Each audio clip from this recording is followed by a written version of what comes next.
జరిగిన తప్పిదాలను సరిదిద్దడానికి ఉమ్మడి రాష్ట్రంలో సమైక్య పాలనలో తీసుకుంటున్న నిర్ణయాలు తెలంగాణ సమాజానికి మేలు చేకూర్చడం లేదు అనే ఎన్నో ఒడిదుడుకులను ఎదుర్కొని 4 కోట్ల తెలంగాణ ప్రజలకు 60 సంవత్సరాల ఆకాంక్షను అమలు చేయడానికి శ్రీమతి సోనియా గాంధీ గారు తెలంగాణ రాష్ట్రం ఇచ్చింది అధ్యక్ష.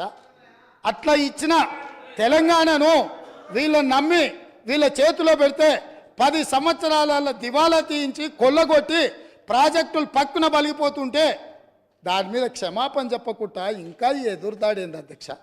ఏంది ఇదా అధ్యక్ష పద్ధతి? ఈ నివేదికను కాదంటాడా? ఈ నివేదిక వాళ్ళు అధికారులను వాళ్ళు నియమించలేదంటాడా? లేకపోతే ఈ నివేదిక సంబంధం లేదంటాడా అని నేను అడుగుతున్నా అధ్యక్ష.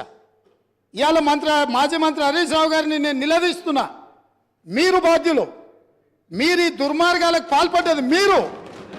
మిమ్మల్ని ఎందుకు 2014 నుంచి 18 వరకు మిమ్మల్ని చంద్రశేఖరరావు గారు మంత్రిగా కొనసాగించి 18లో ఎందుకు మిమ్మల్ని మంత్రిగా బర్తరఫ్ చేసిండని నేను అడుగుతున్నా.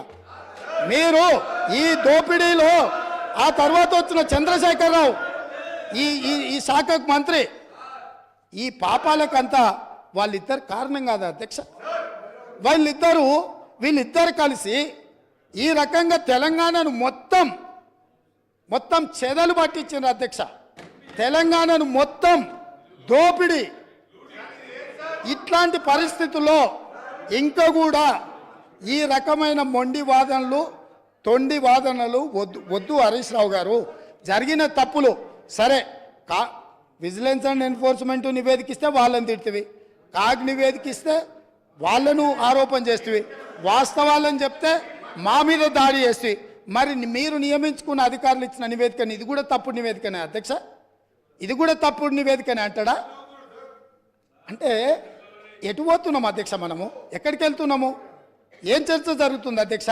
నేను వాస్తవంగా ఏం మాట్లాడుతూ మా మంత్రి గారు, మా ఉప ముఖ్యమంత్రి గారు మాట్లాడతారు, చూద్దాము మిత్రుడు ఏమేమి చెప్తాడు. ఎందుకంటే 10 ఏళ్ళ అనుభవంలో ఏమైనా మెరుగైండేమో, ఏమైనా మారిండేమో అనుకున్న. గతంలో నాకు బాగానే పరిచయమో, కానీ ఇంకా అంతకంటే దిగజారిపోయి 4 సార్లు ప్రాజెక్టుకు శిలాపలకాలు వేసిండ్రంటారు. మంచిదే, ఫస్ట్ ప్రాణహితనే ఉండే, చేవెళ్ళ చెల్లమ్మ అడిగితే చేవెళ్ళ దగ్గరకు వచ్చింది. శిలాపలకం వేయొద్దా? ఇవాళ వారి పక్కనే ఉంది కదా చేవెళ్ళ చెల్లమ్మ. ఎందుకు ఆ అక్క కూడా చెప్తలేదు హరీష్ నువ్వు మాట్లాడేది తప్పని?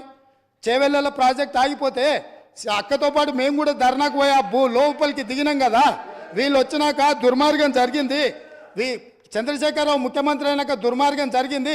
మెదక్ జిల్లాకే పరిమితం చేసుకున్నాడు, రంగారెడ్డి జిల్లాను ఎండబెట్టిండు, చేవెళ్ళ వికారాబాద్ పరిగి తాండూరు వరకు ఇవ్వాల్సిన గోదావరి జలాలను చంద్రశేఖరరావు దిగమింగిండు, మల్లన్న సాగర్కే ఆపేసిండని అక్క ధర్నా చేయలే? తమరు కూడా వచ్చింది కదా అధ్యక్ష. ఇవాళ ఎదురుగ్గా కూర్చొని పచ్చి అబద్ధాలు మాట్లాడుతుంటే మా అక్క మా జిల్లా కోసం మాట్లాడతలేదంటే నాకు ఆశ్చర్యం అనిపిస్తుంది. సబ్జెక్టే ఇది. ఆనాడు దీక్షలు చేసి ధర్నాలు చేసి ఆనాడు రాజశేఖర రెడ్డి గారిని ఒప్పించి మెప్పించి చేవెళ్ళలో శిలాపలకం వేసి ప్రారంభోత్సవాలు చేసి 100 కోట్ల రూపాయల పనులు చేసి ఆ పనులను అర్ధాంతరంగా వదిలేస్తే దీక్షలు ధర్నాలు చేసిన శ్రీమతి సబితా ఇంద్రారెడ్డి గారు ఈరోజు మౌనంగా హరీష్ రావు గారిని సమర్థిస్తున్నారు. అంటే ఇది తెలంగాణ సమాజానికి మంచిదా అని తమ ద్వారా నేను అడుగుతున్నా అధ్యక్ష. నేను ఆ ప్రాంతం నుంచి వచ్చినాం అధ్యక్ష, వాళ్ళు ఎన్నుకుంటూ వచ్చినాం. మనకు బాధ్యత లేదా అధ్యక్ష? సరిదిద్దాల్సిన బాధ్యత మన మీద లేదా? ఎదురుగా ఉండి 6 అడుగులు నిలబడి ఆయన అబద్ధాలు చెప్తుంటే అక్క ఒక్క మాట కూడా తమ్మి ఇది తప్పు అని అనకపోతే ఎట్లా?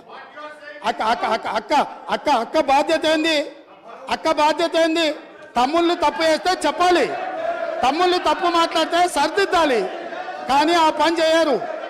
ఎందుకు అని అంటే రంగారెడ్డి జిల్లా ఎండిపోయినా సరే, మన ప్రాంతం పడావు పడ్డా సరే, ఇది అధ్యక్ష ఆ స్కూల్ ట్రైనింగ్ అట్లాంటిది. నేనేం తప్పు పడతలేను. ఆ బడిలో చేరంగానే సిలబస్ అట్లా తయారవుతుంది. పెద్దలు మా శ్రీహరి గారు కూడా పాపం మంచోడు, విషయం అవగాహన ఉన్నాడు. కానీ ఆ స్కూల్లో చేరంగానే శ్రీహరి గారు కూడా పాపం ఒత్తిడికి లోనయ్యి వాళ్ళు ఏం చెప్తా చెప్పే పరిస్థితి